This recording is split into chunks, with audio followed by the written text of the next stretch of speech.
Bismillah, elhamdülillah. Vessalatu vesselamu ala Resulillah. Selamu aleyküm ve rahmetullahi ve berekatuh. Ahlak fəninin ең түрінде болған әти-әни хақлары. Давам етеміз әти-әни хақларын. Һәм біз сіздің білән бүтініміз ішінде таныш болған, хатта динсізлер де бүтінісі біле мұны, бұл хадисіні. Әнейің, оннарысың әтейің деген хадисін өттік. Һәм Аллах Тағала демек бірінші дүрт хақны берді әти-әниге. Дүрт хақны әти-әниге берді. Шушы дүрт хақтан үшісі әниге берді, дүртіншісін әтиге берді. Аннарысың ең яқын туғанларың деп айтты. Шулай бетіне. Һәм не үшін үш хақ әниге ғалимлері біз айта, мұны біз Құрандағы аятлардан көреміз дейді. Аллах Тағала әти-әни хақын зорлағыз деп әйткәннән соң, бұйырғаннан соң бізге әнинің бізге болған изгіліклерін санады. Һәм аятта ананың үш изгілігі келе. Шулай бет. Біріншісі ауырлық білән көтерді дей, яғни мына шушы 8-9 ай бойы ерек астында ерті, шундағы хасретлері, шундағы сызланулары, интігулері барысы да кірген. Ауырлық білән дүнияға кетірді дей, бұл екіншісі, һәм үшіншісі көкірек сүтін имізіп өстірді дей. Һәм мұнда енді көкірек сүтін имізугіне түгіл, бірінші күнлерден ананың әтиге қарай балаға яқынырақ болуы. Шулай бит енді. Бұл әниге хақны көбірек бере. Әниге хақны көбірек бере. Һәм ғұмумән енді бала тәрбиясында деп әйтегенде әтинің орны зор болса да, Құранда ата турында көп әйтілсе де, ләкин біз білеміз, әтилер кәсіпте болсалар көбірек, мал, ризық ізлеуде, әнилер көбірек балалар тәрбиясында. Хәтта Пейғамбарыбыз вақытында да қой бір сахаба хатын қызлар Пейғамбарыбызға ирлерінен зарланып келгенде, шулай істеп әйте тұрған болғанlar, әлі мен аның балаларын тәрбиелеймін деп. Бала бетінде әтинікі деп санала.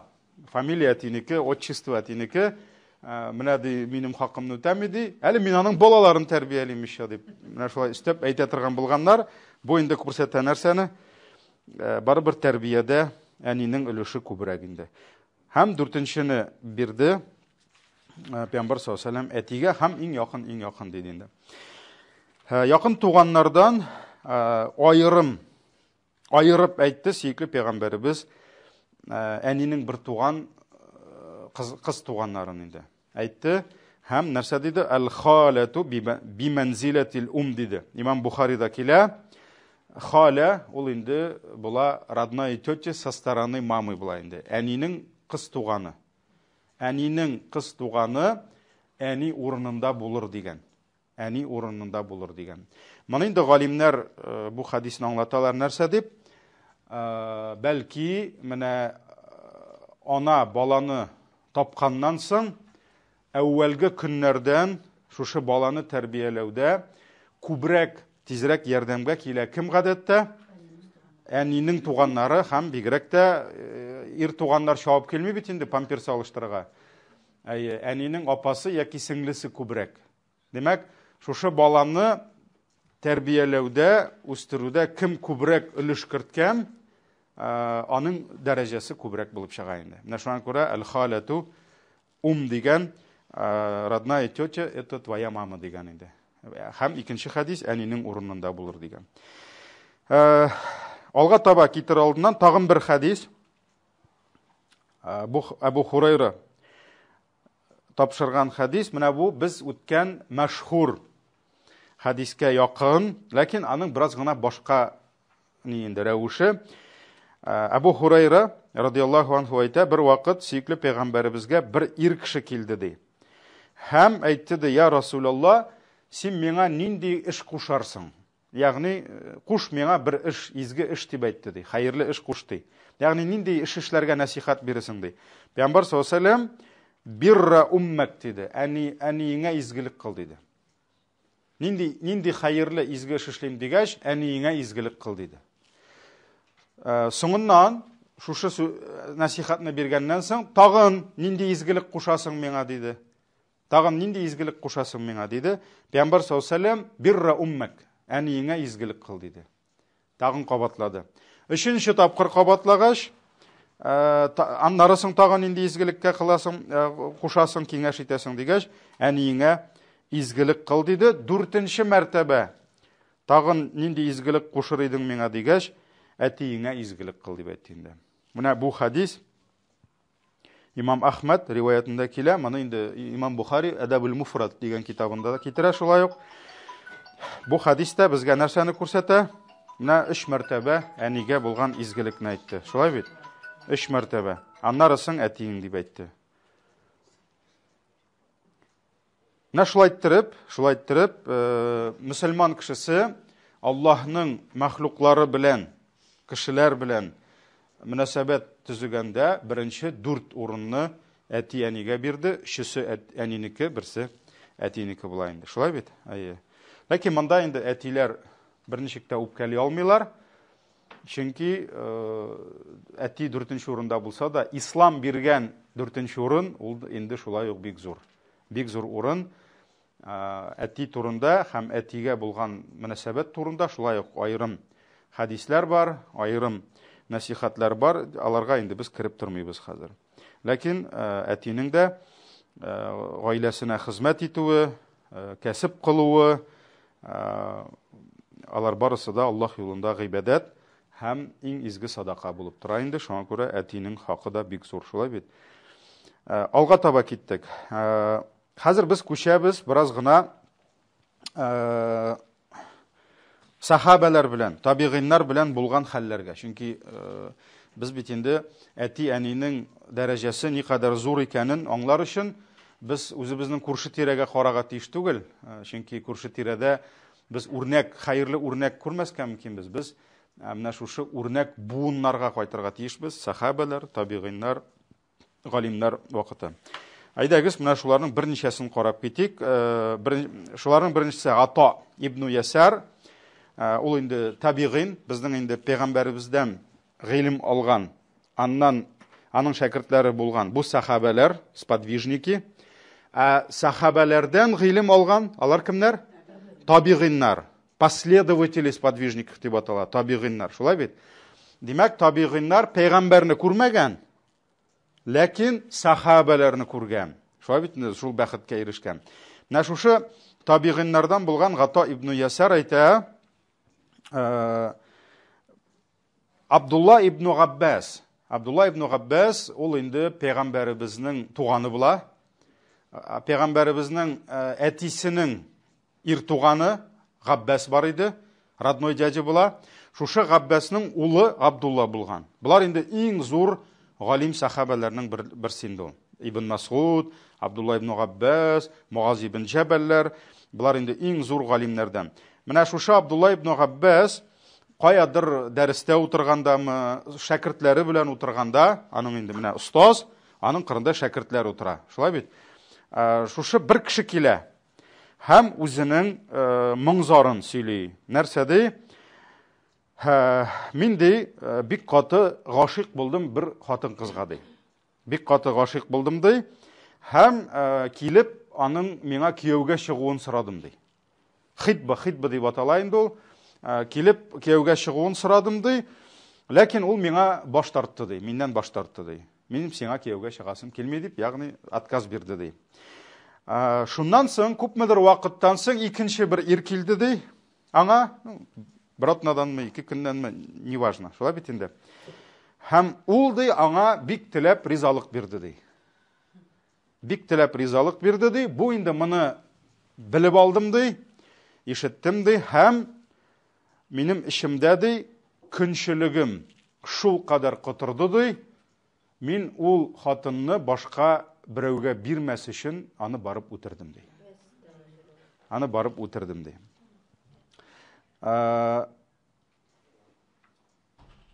Мин берәр төрле юл белән тәүбә итә аламмы юкмы ди. Ягъни бу инде суынган, вакытлар үткән, үзенең нинди зур гынах кылганын аңлаган, шулай бит инде. Һәм менә үзенә урын таба алмыйча, мин берәр төрле бу гынахтан китә алам микән, чистарына алам микән дип, бу килгән кем янына? Пәйгамбәр түгел, Абдулла ибн Габбас, зур галимгә килгән бу. Мин берәр төрле тәүбә ит аламмы ди. Шуннан соң шушы риваятны сөйләүче Ата әйтә, Абдулла ибн Габбас аңа сорау бирде ди. Ә синең әниең исәнме дип әйтте ди. Әниең исәнме синең дип әйтте ди. Шуннан соң ул юк, әнием исән түгел дип әйтте ди. Әнисе үлгән булган инде. Шулай бит. Шуннан соң нәрсә дип әйтте ди? Туб илаллаһи ва тaqarrab илейһи мастатa'та ди. Әгәр инде әниең исән түгел икән, Аллаһы Тәгаләгә тәүбә ит гынахыңнан һәм булдыралганча Аллаһка якынай дип әйтте ди.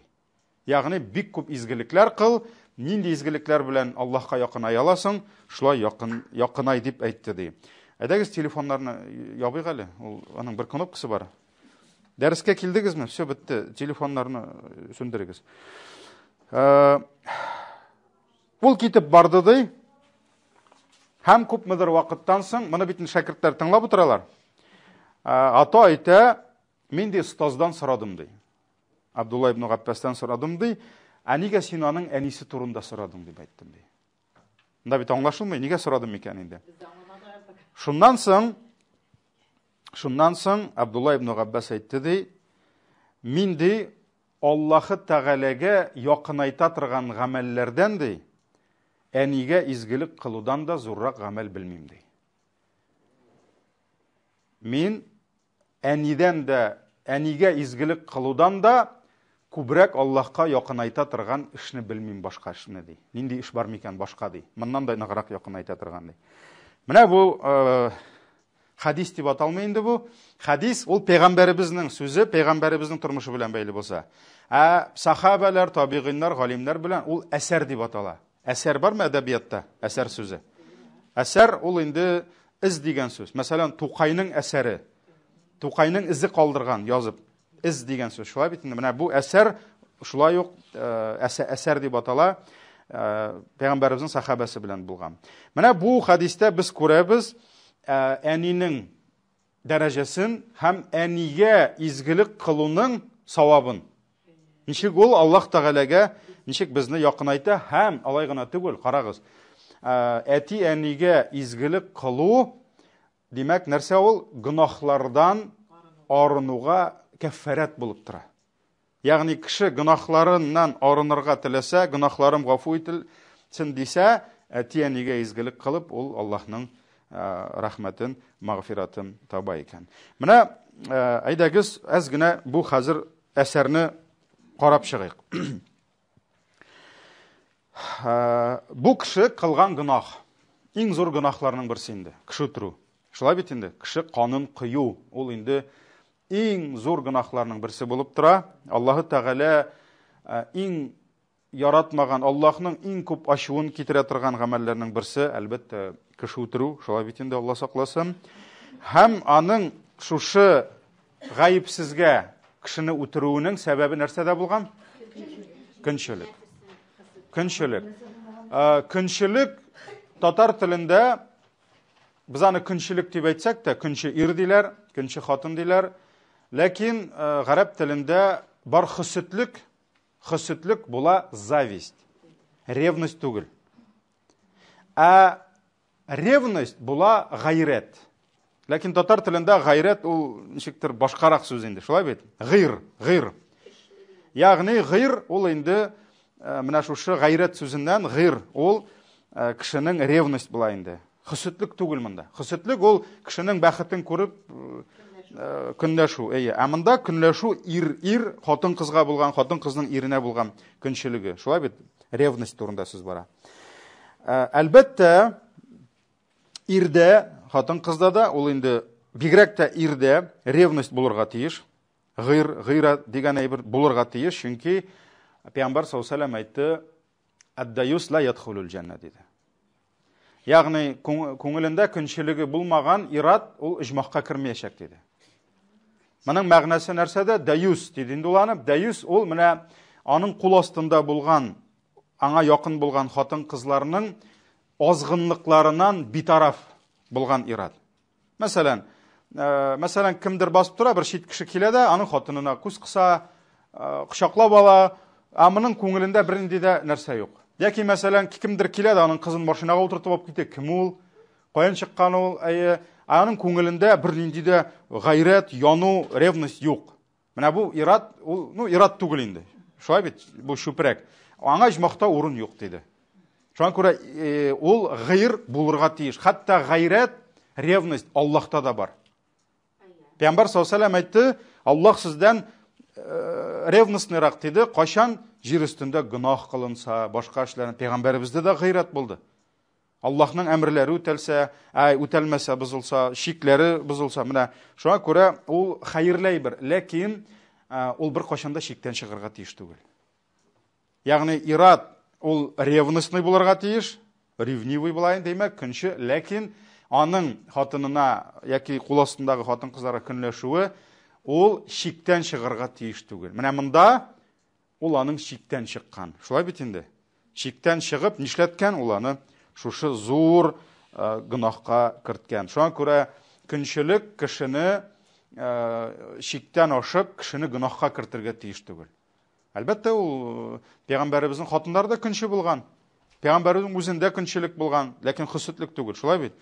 Шуңа күрә ул шаригат куйган кысалардан чыгарга тиеш түгел. Әгәр дә чыга икән, кешегә бу савап урынына гынаһ китерә башлый инде. Менә мәсәлән, бу хәлдә инде. Шулай бит гынаһка керткән. Яки мәсәлән, ир белән хатын арасында нигезсез көнчелек булып, шикләнүләргә китергә мөмкин. Бер-береңә ышанмауларга китерергә, шөбһәтләр тудырырга мөмкин. Шулай бит инде. Кеше мәсәлән үзенең хәләл, Аллаһтан курка торган хатынын, Аллаһыдан куркучы хатыныннан артык көнләшеп, мәсәлән, шикләнә башлый. Менә анда ул фәлән эшләмәде микән, төгән эшләмәде микән дип, шуңа күрә шиктән чыгарга тиеш түгел. Шиктән чыкса, ул гынаһка кертә кешене. Бу беренчесе булды. Икенчесе, бу кеше гынаһка керде. Зур гынаһка керде. Булырга мөмкинме кеше хәлендә, кеше тормышында мондый хәлләр? Алла сакласын. Мәсәлән, кеше үтерү булмаса да, ул башка төрле гынаһка керергә мөмкин. Шулай бит инде, кеше ялгышырга мөмкин, кеше саташырга мөмкин, кемдер ачуга бирелергә мөмкин, кемдер башкасы. Нишләргә мондый вакытта? Әгәр дә кеше зур гынаһка керсә, һәм үзенең нинди зур гынаһка төшүен, кируен аңласа, аңа нишләргә кирәк? Менә бу күрәбез халәттән без нәрсәне? Ул киткән үзенә киңәш эзләп. Кемгә барган ул? Дай-ка я подружке позвоню. Дай-ка я к психологу схожу. Ул галимгә барган. Ул галимгә барган. Аллаһ Тәгалә куйган кагыйдә. Тормышта һәрберебезгә киңәш кирәк. Тормышта һәрберебезнең дә икеләнгән, белмәгән, кая алга таба ничек барырга, шикләнгән, аңламый торган хәлләр була. Шулай бит, Аллаһның сынавы бу дөнья. Бу дөнья бу. Бу иҗмах түгел. Шуңа күрә Аллаһ Тәгалә нәрсә диде? Коръәндә Нәхл, Умарта сүрәсе 43-нче аят. Аллаһ Тәгалә әйтте: "Фас'алу ахла зикри ин кунтум ла та'ламун." Әгәр бер әйберне белмәсәгез, белүчеләрдән сорагыз ди. Белгечләрдән сорагыз ди. Белмисең икән, кирмә. Не надо портить все. Бар, хәтта дөньяви эшләрдә дә бу аят безгә күрсәтмә булып тора. Мәсәлән, авыру килдеме? Бар врачка. Шулай бит. Өеңдә батареяң эшләмиме? Аңлый алмыйсыңмы? Бар электрик эшләмиме? Бар специалистка. Нәрсәдер пешерергә өйрәнәсең киләме? Хәзрәттән сорамыйсың бит инде. Хәзрәт, что-то минем бәлешемнең камыры нирәк чыга бераз гына. Вот бәлешне, конечно, без аңлата алабыз. Ничек булса тәмне, теге әзернап килсәгез инде. Но өйрәтә алмыйбыз. Ләкин нәрсәне әйтәсем килә, дин галименә барып, мәсәлән, ковидны ничек лечиттергә дип сорарга кирәкми. Баламның ниндидер шир таптылар, дугаларның кайсысын укырга микән дип кирәкми. Ул наданлыклар, алар булды. Риза Фахриддин аларны яза. Мәсәлән, нидә Самаркандта, Бухарада. Бухарада, Риза Фахриддин яза, Жавамигул Калимдәме. Бухарада ди шума таралды ди. Шунда ди, әгәр дә Россияга чыгып ди, профессорларны чакырган булсалар ди, алар килеп ди, шушы эпидемия манда нәрсәгә каршы дарулар, ниләр эшләп, үлүчеләр әзрәк булыр иде. Алар ди шул белгечләрне чакырасы урынга ди, монарага менеп Сахих Бухари укый башладылар ди. Монараларга менеп дуга укый башладылар ди. Якобы хар дуга укыйбыз да, нишлей шума бетә. Шуңа күрә кешеләр ди шибен урынына кырылдылар ди. Шибеннәр үлгән кебек кешеләр үлә иде ди. То есть Риза Фахриддин нәрсә ди? Бу ахмаклык ди. Бу ахмаклык ди. Бүтән әйберне зикр белән генә, дуга белән генә булмый. Аның специалисты бар. Бар, күрен, диагноз куйсын, давасын бирсен. Пәйгамбер саллаллаху алейхи ва саллям дау мардакум диде. Авыруларыгызны давалагыз диде. Менә шуның кебек һәрбер эштә белгеч бар. Машинаның нәрсәседер эшләми икән, кирәкми эшкерергә, яки ачып карап торырга, барда специалисттан сора. Менә шуның кебек кеше тормышында зур хата ясаган. Үзен кая куярга белми. Хатасы бик зур. Ул гаепсез кешенең нишләгән? Гомерен алган, галимгә килгән. Менә бу безнең өчен зур үрнәк. Тормышта нәрсә генә булса да, дини мәсьәләдә хаталандың, ялгыштың, зур гынахка төштең, бар галимгә. Уйласын галим синең белән бергә, ничек хәзер сине чыгарырга моннан. Шулай бит инде. Хәтта монда әйтер идем мин, еш кына гади хәзрәт тә ярдәм итә алмый. Хәзрәтләр арасыннан да галимне эзләргә кирәк. Именно бәлки синең өлкәңдә, мәсәлән, булырга мөмкин синең экономик яктан гынахка чумгансың, мәсәлән, рибага чумгансың, ничек котылырга, аның үзенең белгече булырга мөмкин. Гаилә мәсьәләсендә, менә кеше хакында чумгансың, аның үзенең белгече булырга мөмкин. Шуңа күрә ислам нәрсә ди? Барыгыз галимнәргә ди. Гыйлем ияләренә ди. Менә бу кеше дә шуңа барды. Һәм моңа тагын дәлил итеп китерергә була безнең мәшһүр хадис, шулай ук билгеле хадис инде, 100 кешене үтерүче кыйссасы. Ишеткәнегез бар, шулай бит инде. Борынгы заманнарда ничек итеп бер кеше 99 кешене үтерә.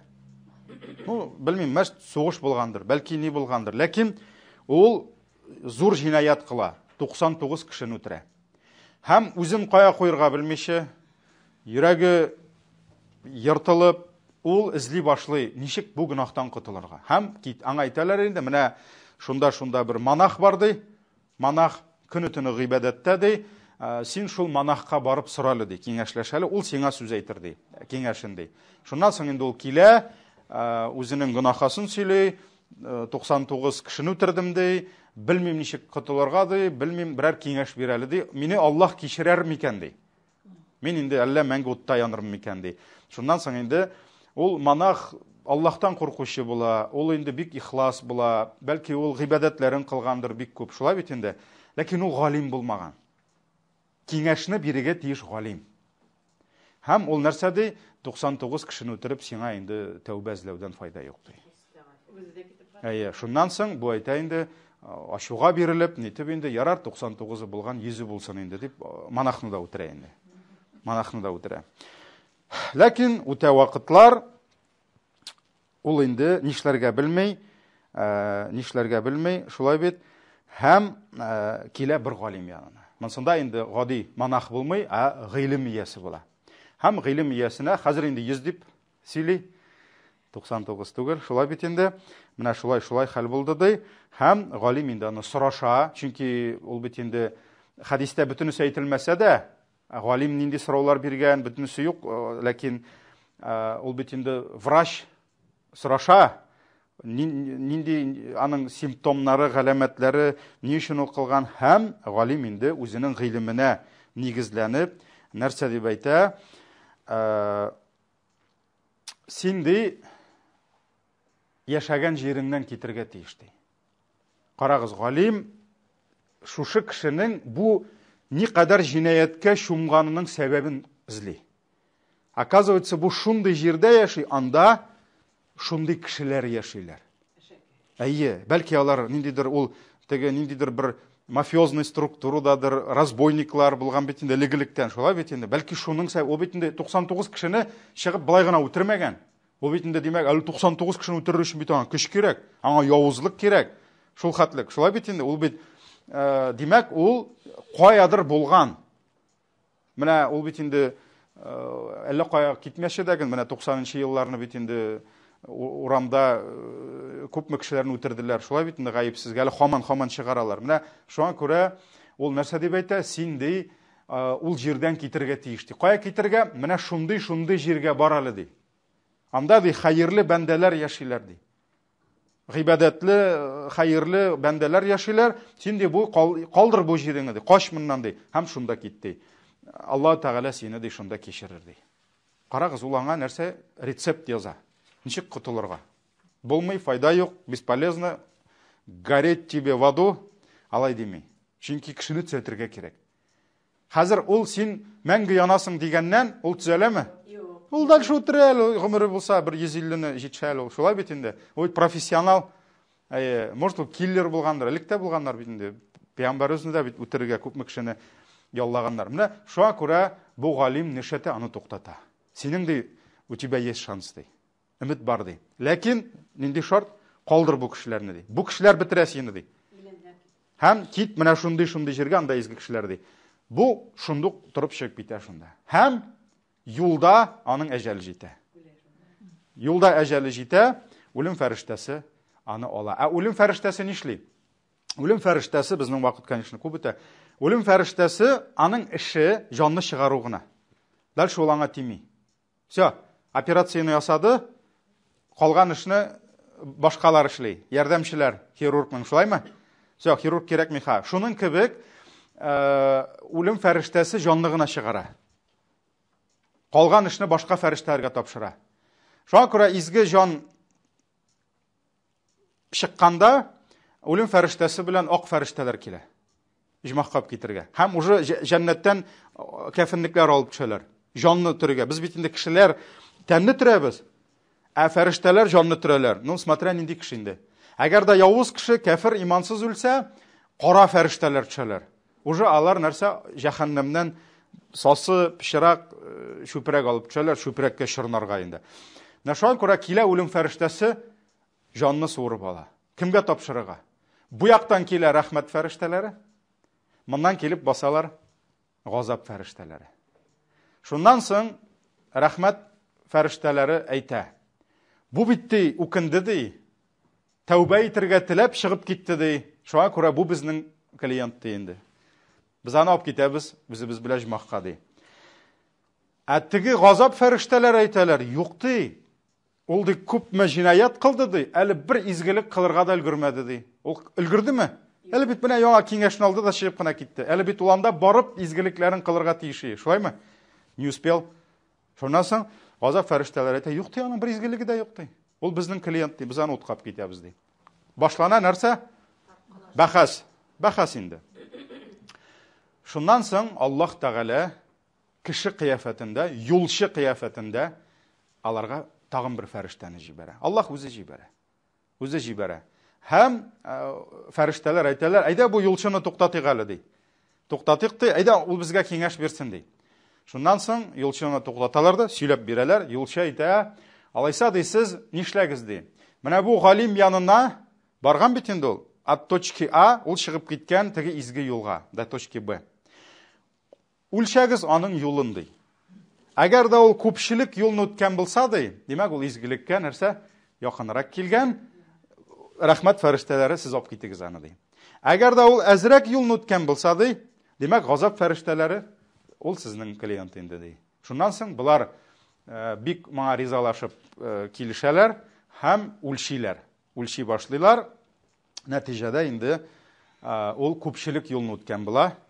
Күпчелек юлны үткән була, изгелеккә якынрак була, һәм аны рәхмәт фәрештәләре алып китә. Ләкин фәрештә ул бит инструмент в руках Аллаһа. Шулай бит? Хәтта аның шундый җире бар, ул ди әзрәк юлны үткән иде ди. Ләкин Аллаһ Тәгалә әзрәк үткән юлны зынайтты дигән җире дә бар инде. Аллаһу әгълам, монда юк ул. Менә бу хәлдә дә без күрәбез, җинаят зур. Җинаят бик зур, ләкин кеше тормышында нинди генә хатага төшсә дә, нинди генә җинаят кылса да, Аллаһ япмаган ишекне безнең хакыбыз юк ябырга. Менә кагыйдә шушы. Аллаһ япмаганмы? Юк. Аллаһ Тәгалә нәрсә диде? Минем тәүбә ишекләрем ачык диде. Шуңа күрә Аллаһ япмаган икән, синең хакың юк. Ул ачык ишекне ябырга. Юк, сиңа файда юк, булды бетте дип. Аллаһ Тәгалә әйтә, кайтыгыз миңа ди. Аллаһ Тәгалә бирә кешегә мөмкинлек. Кеше гомер буе азгынлыкка төшәргә мөмкин. Кеше гомер буе урлашып яшәргә мөмкин. Кеше гомер буе намазсыз, гыйбадәтсез яшәргә мөмкин. Зинада булырга мөмкин, эшергә мөмкин, хамыр эшергә мөмкин. Ләкин Аллаһ тауфик бирде, төзәлде. Аллаһ ачкан ишекне безгә ябырга ярамый. Менә монда дагын карагыз, шуша Абдулла ибн Габбас аңа юлны изләде, аңа юл изләде. Моны чистартырга кирәк хәзер. Моны хәзер туры юлга кайтарырга кирәк. Ул аны изләде, галим буларак. Шулай бит. Шуңа күрә менә бу кагыйдә инде. Кеше кайтырга тиеш галимгә. Икенче мәсьәлә. Галим нинди сорау бирде иң беренче булып? Әниең исәнме диде. Әниең исәнме диде. Менә карагыз, димәк, бу нәрсәне күрсәтә, гынахтан котылу юлларының иң зурларының берсе нәрсә? Кеше әти-әнисенә хезмәт итәргә тиеш. Әти-әнигә хезмәт белән аның нишли гынахлары ярлыккана. Менә гыйлем белән кызыксынган, гыйлем алучы мөселманнар, мөслимәләр, алар белә. Бар гынахлардан котылу юллары. Ягъни мәгъфиратның сәбәпләре дип әйтик инде. Шулай бит, причины прощения грехов булай инде русча. Менә монда Аллаһ Тәгалә безгә бик күп сәбәпләр бирә. Карагыз, 5 намаз. Һәрбер намаз сайын безнең гынахларга кичерелүгә сәбәп. Карагыз, зикр тәсбихлар. Менә кем 33 тапкыр субханалла, алхамдулиллаху акбар дип әйтте, диңгездә күпме кубик булса, шул кубик кадәр гынахларыгыз булса да кичерелер ди. Шулай бит инде. Ураза тоту. Кем иман белән әҗр савап өмет итеп Рамазанны уразада үткәрде, аның кылган гынахлары кичерелде ди. Кадр киче, таравих намазлары, булар бөтенесе дә сәбәп. Шулай бит инде. Һәм башка сәбәпләр бар. Менә күп вакытта без гынахлардан арыну юлын гыйбадәттә генә эзлибез. Мугамәләттә түгел. Ягъни Аллаһка булган гыйбадәттән эзлибез. Намаз укырга кирәк. Менә садака бирдең, гынахларны арындырырга кирәк. Карагыз. Кешенең Аллаһның мәхлукларына хезмәт итүе дә зур сәбәп икән нәрсәгә? Гынахлар кичерелүгә. Шуңа күрә Абдулла ибн Габбас аңа тәһәҗҗүдтәге тәһәҗҗүдләреңне укыйсыңмы дип сорамады. Шулай бит инде. Ураза дүшәмбе атна кич уразаларыңны калдырмыйсыңмы дип сорамады. Күп садака бир димәде. Әниең исәнме диде. Чөнки әгәр дә ул әнием исән, әйе дигән булса, ул насихатның дәвамы булыр иде. Шулай бит, бар кайт әниеңә, хезмәт ит. Мәсәлән, Пәйгамбәрбез әйтте бит, җәннәт нигә сорагач сахабия, әнием килде мушрикә, аны кунак итимме, кертимме дигәч, керт диде, чөнки җәннәт аның аяк астында диде. Шуңа күрә Аллаһның рәхмәтен әниеңнең аяк астында эзлә дип, ул кайтарып җибәрер иде, ләкин әнисе үлгән булып чыкты. Бу күрсәтә нәрсәне? Әҗр савап, Аллаһның мәгъфираты, гафу итүе, прощениесе, мәгъфират була. Моны эзләргә кирәк әти-әниеңә хезмәт итүдән. Бик күп гынахларны кичерүгә сәбәп була. Бик күп хаталарыбызның сөртелүенә сәбәп була. Кешенең әти-әнисенә хезмәт итүе, менә бу сәбәпне кеше инде әти-әнисе булганда кулыннан чыкындырмаска тиеш. Хәтта менә гыйбадәт белән чагыштырганда, менә әйтте бит, вакытында укылган намаз диде. Шулай бит. Мәсәлән, хәтта нәфил гыйбадәтләре белән чагыштырганда без беләбез, мисал белән, хәтта нәфил намазында торсаң, тәһәҗҗүдтә басып торасың, әниең мәсәлән белми синең тәһәҗҗүд укыганыңны. Улым, кызым дип әйтә, син тәһәҗҗүдеңне чыгып килергә тиеш. Шулай бит инде. Барга тиеш. Менә фарызны түгел, менә монда күрсәтә, әти-әнигә хезмәт итү нәфил гыйбадәтләреннән хәерлерәк. Чөнки бу фарыз. Әле даже тот факт, что бу фарыз күрсәтә шуны. Һәм менә ул инде кайбер табигыйннардан килә, кем соң әле исеме? Оныттым. Табигыйннарданмы? Ул әйтә, бездә бер вакыт энем белән, энем бер туган братым белән, әниебездә кундык ди, һәм ул ди төне буе тахаҗуд укыды ди. Төне буе тахаҗуд укыды ди. Мин төне буе әнинең аякларын, үкшәләрен уып утырдым ди. Бәлки аягы сызлагандыр инде. Шулай бит инде. Мин дә иртәнгә кадәр әниемнең шулай үкшәләрен уып утырдым ди. Массаж ясадым инде ди. Безнеңчә әйткәндә. Ләкин мин кылган гыйбадәтнең савабы энем кылганныкыннан әзрәктер дип уйламыйм ди. То есть я не думаю, что я получил меньше награды ди. Тегесе тахаҗудтә булган. Аллаһу акбар, намаз укыган, сәҗдәләр кылган. Шулай бит. Монсы тахаҗуд укый алмаган. Ни өчен? Чөнки әнисенең аягы сызлаган. Иртәнгә кадәр әниемнең аягын удым ди, ләкин минем савабым әзрәктер дип уйламыйм ди, аныкына карый ди. Шуңа күрә без белмим, мәсәлән, миңа килгәне булды, Түбәнкамда эшләгәндә бер мөслимә, ничә ел әниемне карадым ди. Хәзрәт, бер тахаҗуд укыганым юк ди. Арам ди, шул хәтле арам ди, әни авырый ди ничә еллар ди. Мәйтәм, синең тахаҗудың шул. Син белмисең, Аллаһ Тәгалә сиңа шушы әниең аша күпме савап, күпме бәрәкәт, күпме әҗр бирә, син аны белмисең. Шуңа күрә кемдер тахаҗудтан эзләсә, кемдер шуннан эзли, кемдер төннәр буе капчык ташыган, шулаймы? Мохтаҗларга, ишек төпләрендә калдырып китә торган булган. Шуңа күрә без белмибез, кемдер сугыш ниендә булган, нәрсәле? Сугыш кырында илен саклаган, җирен саклаган, динен саклаган, кемдер мәсәлән гыйлем биргән. Кемдер гыйлем биргән, кемдер көне-төне китап укыган, галим булган.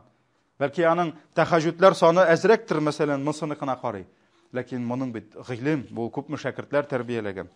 Һәм башкалар. Булды име монсы? Димәк, ярар, әнисе исән булып чыкмады, зур бер ишек ябылган икән. Шулаймы? Зур бер ишек. Әле безнең шундый тагын булачак. Хадисләрдәген ничек әни җәннәтнең ишеге дип. Шулай бит инде менә. Шуңа күрә ишек ябылган. Юк. Галим әйттеме? Алайса юк икән, сиңа файда юк инде дип әйтмәде. Шулай бит. Галим алга таба эзли башлады. Нишләргә? Һәм әйтте, Аллаһыга тәүбә ит диде. Һәм изгелекләр кыл диде. Изгелекләр кыл диде. Ягъни аңа ике киңәш бирде. Тәүбә ит. Тәүбә ит. Ягъни гынахыңа үкенеп, Аллаһыдан сора, гафу итен, тәүбә ит, тәүбәнең шартларын үтә. Әле кеше белән бәйле булса, әле аның бит тагын шартлары арта. Шулай бит, аның туганнарына түләргә кирәк. Хәзер әйбер урлаган булсаң, кайтарып бирергә кирәк. Гайбәт сөйләгән булсаң, аның турында яхшы сүз әйтеп гафу итенергә. Һәм инде икенчесе, Аллаһка якынай көчеңнән килгәнчә дигән сүз. Бу нәрсәне аңлата? Бик күп изгелекләр кылды. Чөнки Пәйгамбәр нәрсә диде? Каягына булсаң да Аллаһтан курык. Явызлык кылсаң артыннан изгелек кыл, изгелегең явызлыгыңны сөртер диде. Шулай бит. Шуңа күрә кеше күп изгелекләр кылырга тиеш. Шул изгелекләр сәбәпле гынахларыбыз иншалла ярлыкана. Менә бу кыйсса булды инде. Шуннан да бу кыйссада безнең өчен инде зур насихатлар бар, зур дәресләр бар. Һәм кеше инде менә минди әнигә изгелек кылудан да Аллаһы Тәгаләгә күбрәк якынайта торган башка гамәл белмим ди. Шуңа күрә менә кемдер күп итеп садакалар бирәдер, кемдер тагын нәрсәдер, мәчетләр саладыр, анда зур гыйлемнәр бирәдер, кемдер галимнәр мәсәлән, кемнеңдер андый мөмкинлекләре булмаса да, әнисе исән икән, ул инде шул әнисе янына барып, хезмәт итеп, аның күңелен күрсә, иншалла, ул инде бик зур саваплар ала торган була. Киттек алга таба. Безнең әле вакыт бар. Монсы инде Абдулла ибн Габбасның үз сүзләре. Менә тегесе инде Абдулла ибн Габбаска килеп сорау биргәннәр, әнинең исәнме дип сорады. Менә Абдулла ибн Габбас үзе нәрсә дип калдырган әйтеп. Зур галим сахаба. Аллаһ аннан да тисеннән дә риза булсын. Абдулла ибн Габбас әйткән, әгәр дә бер мөселманның иртә белән уянганда әти әнисе исән булса, һәм ул аларга изгелек кылуда булса, менә мәсәлән, иртә белән син уяндың, синең әти әниең белән бик яхшы мөгамәләң. Син аларга нәрсә? Изгелек кыласың диде. Аллаһ ди, шушы иртәдә аның өчен җәннәтнең ике ишеген ачты ди. Аның менә әнисе бер ишек, менә аның әтисе икенче ишек. Шулай бит. Аллаһ аның өчен җәннәтнең 2 ишеген ачты ди. Әгәр дә берсе генә булса ди, мәсәлән, әтисе юк, яки әнисе юк, берәү генә калган. Җәннәтнең 1 ишеге булыр ди. Демәк, әти-әниң исән, оҗмахның 2 ишеге ачылды сиңа. Всё, давай. Хезмәт ит. Әгәр дә берсе генә исән икән, оҗмахның 1 ишеге ачылды сиңа ди. 1 ишеге ачылды ди. Әгәр дә әти-әнисенең берсе генә аңа ачулы булса ди, менә шушы әти исән булган әти-әнисе ачулы булса ди, аларның ачуын бетермичә Аллаһның аңа булган ачуы бетмәс ди. То есть, пока он не решит проблему с родителями, Аллаһ Тәгалә аңа ачулы булачак ди. Пока ул әти-әнисенең, әнисенең, яки әтисенең аңа булган ачуын бетерми, Аллаһның аңа булган ризалыгы булмас ди. Аллаһ аннан риза булмас ди. Әти-әнисе аннан риза булмыйча, Аллаһ аннан риза булмас ди. Менә бу сүзләрне әйтте Абдулла ибн Габбас. Шуннан соң бер кеше сорау бирде бу галимгә, сахабага. Ва ин заламах ди. Әгәр дә алар залим булсалар ди. То есть, если они не правы ди. Может быть такое. Мәсәлән, әтисе әйтә, улым, мин синнән риза түгел ди. Әнисе әйтә, балам, мин синнән риза түгел, кызым. Мин риза түгел, теләсәң эшлә ди. Но она не права. Буларга можетмы шулай? Синең гаибең юк. Шуннан да шариғат ягыннан, гаделлек ягыннан карасаң, ул сиңа ачу тотардай син бер сәбәптә эшләмәдең. Шуңа күрә Абдулла ибн Габбас нәрсә диде? Әти-әниең синнән риза булмыйча, менә шушы көнне Аллаһ синнән риза булмаячак диде. Шуннан соң бер кеше сорады, әти-әни хаксыз булсалар ди. Но они не правы. Менә нишләргә? Мәсәлән, әти-әни сиңа кушырга мөмкин ниндидер гөнаһлы эш, син бит инде аларга кушты дип гөнаһлы эшли алмыйсың. Шулай бит инде. Ниндидер явызлык кылырга сорарга мөмкиннәр. Яки син аңа изгелек кылып торасың, ул сиңа әйтергә мөмкин, мин ачулы сиңа дип әйтергә мөмкин. Бу төрле хәлләр булырга мөмкин. Мәсәлән, булырга мөмкин, ир белән хатын аерылган, әнисе әйтә, булды әтиеңә бер ни итагать кылмады, кеше түгел ул ди, сволочь ди. А ул бит аның әтисе. Понятно, әти белән әни не получилось. Ләкин бит әти белән әни арасында талак булган бала белән әтинең талак кылмый, яки киресенчә. Шулай бит, әтисе әйтә, әниеңә изгелек кылмады. Ул дөрес түгел. Менә шуңа күрә, мәсәлән, бар безнең бик күп никахлар, әтиләрне чакырмыйлар. Мәсәлән, мин әйтәм, әтиең исәнме? Исән. Аралашасың, аралаша. Ә мәйтәм никахта булам? Юк ди. Мәйтәм ник булмый, син әтиең бирергә тиеш. Әни кушмады ди. Ә мәйтәм, мин бармыйм ул никахка. Бармыйм, чөнки ничек инде әни кушмады ди. Уларның әтисе, мәйтәм, әтигез сезне ташлап киттеме? Сиңа ярдәм итмиме? Ярдәм итә ди. Аралашасың, аралашабыз ди. Шулай булгач, мәйтәм, сине әтиең бирергә тиеш. Синең хуҗаң әтиең, әниең түгел. Хәтта әни дәрәҗәсе дә зур. 3 тапкырга. Шулаймы? Ләкин гаделсезлек булар тиештә. Менә төрле хәлләр булырга мөмкин тормышта. Әти, яни картаю сәбәпле, олыгаю сәбәпле. Алар нишләргә мөмкиннәр? Гаделсез рәвештә ачу тотырга, ризасызлык белдерергә мөмкиннәр. Шуңа күрә сорадылар. Алар зулымлык кылсалар ди. А если они несправедливы ди? Абдулла ибн Габбас әйтте, даже если они несправедливы ди. Даже если они не правы, аларны ризалаштырды. Аларны ризалаштырды. Бу сүзләрне имам Аль-Бухари үзенең Адабул Муфрадында китергән. Шуңа күрә бу Абдулла ибн Габбасның сүзләре дә күрсәтә нәрсәне? Әти-әнигә изгелек кылу. Әти-әнигә изгелек кылуның дәрәҗәсе бик зур. Бик зур. Шуңа күрә җәннәт ишеге, әле безнең хадислар булачак аның турында. Бер зур галимнең әнисүлә, ул инде шулай бик кайгыра, бик йылый инде. Шуннан шәкертләре белмиләр, ничек аны юатырга. Ничек юатырга остазны. Шуннан шәкертләр әйтәләр, эй остаз ди, шул кадәр кайгырма инде ди, менә сабыр бул ди. Нәрсә ди? Синең әниең ди бик изге кеше иде бит ди, изге карчыгы иде. Ул ди Аллаһ хузурында аңа яхшырак булачак ди. Шулай юаталар инде. Шуннан соң бу остаз әйтә, мин бит әни өчен кайгырып еламыйм ди, үзем өчен кайгырам ди. Чөнки минем ди бүгенге көнгә кадәр Аллаһ минем каршымда көн сайын иҗмах ишеген ача иде ди. Мин шушы иҗмахымны алдым, әниемә хезмәт итеп ди, әниемне зурлап ди. Әнием китте ди, иншалла ижмахта булсын ди. Ләкин минем өчен ижмах ишеге нәрсә? Бу ижмах ишеге ябылды ди. Башкалары бар. Намаз, анда садака, башкасы. Ләкин әни ишеге, әни дигән ишек ижмахка кертә торган. Минем ансы ябылды ди. Мин шуңа күрә елыйм ди. Әни өчен кайгырып түгел, үзем өчен ди. Менә шуңа күрә әти әни ижмахның ишеге дип килә инде ул. Һәм менә монда дагын күрсәтә нәрсәне? Әти әнигә изгелек кылу булырга тиеш, һәм синең әти әниең синнән риза булмыйча, син аларны ризалаштырмыйча, Аллаһны ризалаштыра алмаячаксың. Бу хадисне без яздык, шулаймы?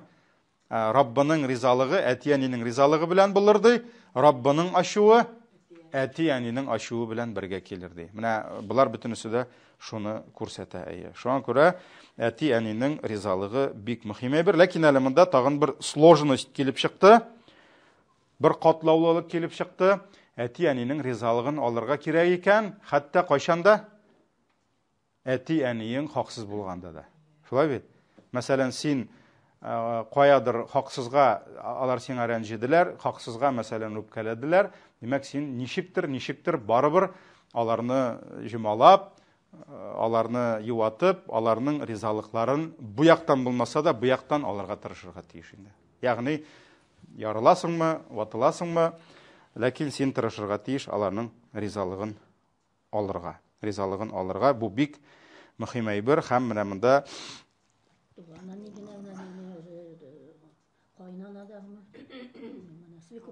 Нымда әни турында сүз бар. Юк, кайнана аңа изгелек кылмагыз дигән әйбер юк. Чөшчәдә изге, свекровта изге, бияна да, кайнана да дигәндәй, ләкин монда үзәнең турында сүз бара. Монда үзәнең турында бара. Әмма мәсәлән, кеше 20 ел, 25 ел кызын үстергән синең өчен, син аңа рәхмәтле булырга тиеш инде, ансы да бар. Ансы башка әйбер. Мәсәлән, син бит инде әйтә алмыйсың, апа рәхмәт сиңа, кызыңны шул кадәр яратам, но син миңа күренеп йөрмә инде күземә дип, син алай әйтә алмыйсың бит инде. Мәсәлән, син кызын яратасың икән, син кызына булган мәхәббәтең, яратуың аның якыннарын да якын күрергә тиеш. Мәсәлән, Пәйгамбәр саллаллаһу алейһи ва саллям Хадишаны яраттымы? Яратты. Әгәр дә өйдә сарык суйылса, иң тәмле җирен җибәрә иде. Бар Хадишаның фәлән туганына, төгән туганына илтегез әле дип. Ул Хадишаның туганнарын да яратты, Хадишасын яраткач. Яки мәсәлән Хадиша үлде, ничәдер еллар үтте, Хадиша үлде, Пәйгамбәр сагына кемдер ишек шакый, кем анда? Ассаламу алейкум, хатын-кыз тавышы. Хадишаның тавышы иде. Пәйгамбәр сискәнеп китте. Хадиша анасын әйтә: "Аллаһумма хәлә" ди. Я Аллаһ, бу бит хәле ди. Хәле кыз туган иде, родная сестренка иде Хадишаның. Тавышлары бер. Шуңа күрә ул сискәнеп китте дә: "Я Аллаһ, бу бит хәле" ди. Яки мәсәлән, bir вакыт бер әби килде. Гайша әйтә, Гайша белми ул әбине. Бер апа кирде ди безгә ди. Пәйгамбәребезгә кем икәнен әйткәч ди, Пәйгамбәребез аңа күчтәнәчләр бирде, ризыклар әзерләде, кунак итте ди. Һәм затып җибәргәч, мин сорадым ди, кимсең бу ди? Бу минем Хадишамның иптәш кызы иде ди. Шуңа килеп чыгайын, подружкасы иде ди. Хадишама килеп йөри иде ди. Менә ул бит инде ничек әйтергә, мәсәлән, хатын ирен ярата икән, ул бит инде әйтә алмый, ирем сине бик яратам инде, беләм, ләкин әниең кеше түгел инде минем өчен дип, алай әйтә алмый. Ул син иреңнең якыннарын якын күрергә тиеш. Син хатыныңны яратасың ки, хатыныңның якыннарын күрергә тиеш. Мәсәлән, син даже дусларда син кемнедер дус күрәсең икән, ул дусның балалары сиңа якын була. Ул Аллаһ куйган бер ни бит инде. Шуңа күрә кайнана, бияна мәсьәләсендә шундый кагыйдә. Бер-береңнең әти-әнисен зурлау, хөрмәт итү, рәхмәтле булырга тиеш, шулай бит. Төшне аерып әйтәбез инде. Чөнки ул бит синең өчен үстергән булып чыга кызын ничә еллар. Менә бу булды безнең икенче кыйссабыз, һәм менә монда катлаулык шунда. Дидек, алар хаксыз булса да, без тырышырга тиеш аларның ризалыгын алырга. Шуңа күрә каядыр биреп бетер алмасаң, каяндыр компенсировать итәргә кирәк. Шулай бит. Менә монда бик яхшы кыйсса, без аны аерым сөйләшеп тормаспыз инде, Җурайш кыйссасы. Ул безнең бармы икән Җурайш? Теге монах менеп китте бит тау башына, монастырьда гыйбадат кылып ята, әнисе бар, хатыны баласы юк, монах, ләкин әнисе бар. Әнигә дә кирәк ихтибар. Шулай бит инде дөньяда, хатынга түгел бит әле дөньяда. балагына түгел, әнисе шуннан соң тау итәгенә менә, карый, улы юк, тегендә гыйбадәт кыла, улым ди, Җурайч ди. Улы ишетә, ләкин намазда әйтә, намаз укыйм инде, хәзер әниемә барыйммы ди. Ярар инде, намаз укыйм инде ди. Шул хәтле гыйбадәтне кыла, тәмин иттереп, гыйбадәттә кала. Әнисе кайтып китә бишара. Икенче көнне килә. Тагын намазда, юк намазыннан чыкмый. Өченче көнне килә. Тагын намазда, юк чыкмый. Шуннан соң инде әни нишли, үпкәли. Үпкәли хәтта рәнҗи, нәрсә ди? Әниеңнең йөзен күрәсең килмәде ди. Зинашы хатынның йөзен күрде шуның өчен ди. Ягъни иң изге синең өчен хатынның йөзен күрәсең килмәгәч, демәк, иң кабахат хатынның йөзен күр инде шулай булгач ди. Һәм аннан соң инде ничек була? Бер фахиша хатын кыз сүз бирә, мин ди аны юлдан яздырам ди. Сөйләшәләр дә инде үзара шуннан менеп китә, bundan килеп карый, тегеннән килеп карый, сырпаланып карый, ул монах, ул күрми дә аны. Шуннан инде кайтканда бер көтүче белән йоклап, шуннан балага уза һәм баланы күтәреп тугач әйтә, менә Җурайш, сез әйтәсез аны изге дип, менә Җурайш миннән Җурайштан бала таптым мин дип. Шуннан соң инде менеп тегене якасыннан алып, әни кебек сөйләшеп тормыйлар инде, улым дип аягыннан сүрәп төшерәләр, төкерәләр, нитәләр, һәм шунда сүрәп төшкәндә бер йорттан шулай ниләр, фахишәләр җыелган йорттан шулай хатыннар аңа карап тора инде, күзләре очраша инде. Ягъни әнисенең йөзен күрәсе килмәгәнгә Аллаһ Тәгалә күрсәтә инде фахишәнең йөзен. Менә бу Җурайш тагын аны бит инде уйласаң, мәсәлән, ярар намазда булды. Беренчедән нәфил намазы булса, үзергә була. Үзергә кирәк. Шулай бит инде. Әнисе белми бит аң намаз укыганын. Икенчедән ул бит инде намаздан соң да төшсә була иде. Әни, мин эзләдең син дип, әнисенә кирәк булгандыр, сагынгандыр, төрле хәлләр булырга мөмкин. Шулай бит инде. Менә шуңа күрә кайсыдыр яктан биреп бетер алмадың, син аңа икенче яктан бир. Хәтта мәсәлән, диндә булмаган, динсез булган әти-әнидә нәрсәдер сорый икән сиңа, мәсәлән, әти сорый, улым барар миңа башта тергәп кайтарлы ди, мәсәлән, син бит аңа гөнаһ эшләтә алмыйсың. Ул сине сүгә, ул сиңа рәнҗи, ләкин син аңа берәр тәмле ризык алып кайтасың. Әти менә иде, ашалы дисең, мәсәлән, каядыр син аны, ягъни рәнҗеттең булып чыга бит инде. Ул хаксыз булса да, ә син икенче яктан аңа компенсировать итәсең, мәсәлән. Ул була, ул менә бездән дә сорыйлар аны, кай вакыт, мәсәлән, менә бер дустым ди, анда аяк терәп ишәләр инде, юбилей үткәрәде, мин бармадым, үпкәләдем миңа ди. Син әйтәм, икенче көнне бар. Яки бер көн алдан бар, утырып сөйләшеп ал, чәй эчеп алыгыз теге. Ләкин бит инде гөнаһны без нитә алмыйбыз. Шуңа күрә каядыр син гаделсезләр белән нәрсәдер хакын биреп бетер алмаган кебек, ул сиңа нахакка үпкәләсә дә, икенче яктан син аңа компенсировать итә аласың инде. Ярар, без инде бүгенгә туктыйбыз, иншалла. Киләсе дәрестә шулай берничә тагын вакыйганы дәвам иттербез. Субханакаллаһумма бихамдик, шаду ла илаха илля анта, астагфирука ва атубу илейк.